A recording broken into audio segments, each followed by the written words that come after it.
So Jesus does this thing, as you can imagine, all the disciples go silent. I mean, again, and there's no reason for us to be washing each other's feet. There was a very clear purpose for it back then because of the dusty rose sandals and all that. But I want you to get a hold of Jesus sits down, takes his robe. It says he reclined again at table. Remember, they laid down. They didn't sit up when they ate. And he turns to them, beginning in verse 12, and says this, "Do you know what I have done to you?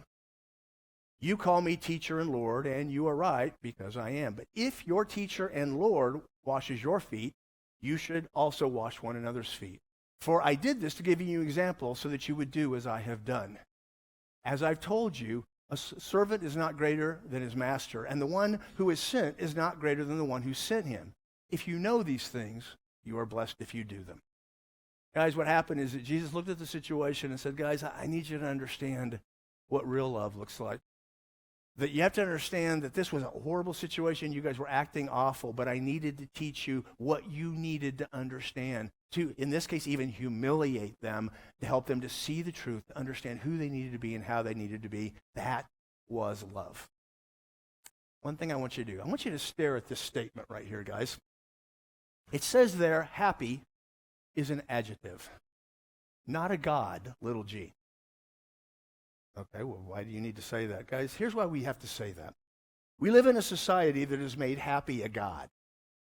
All right? The idea, if I'm not happy, then I'm done. And that's why we see so many times failures when it comes to what real love is supposed to look like. Here's what you got to get a hold of.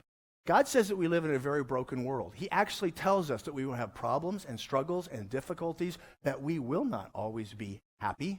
And he even says that many of those problems and struggles are what create within us the strength of will and character to be the people we're supposed to be.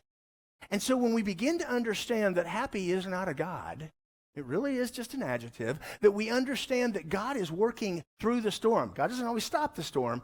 He's working through the storm, whatever that may be, to enable us to have the strength to be the people we need to do and to exercise what real love is supposed to look like. Guys, it's the key to life. It really is. It's an important thing.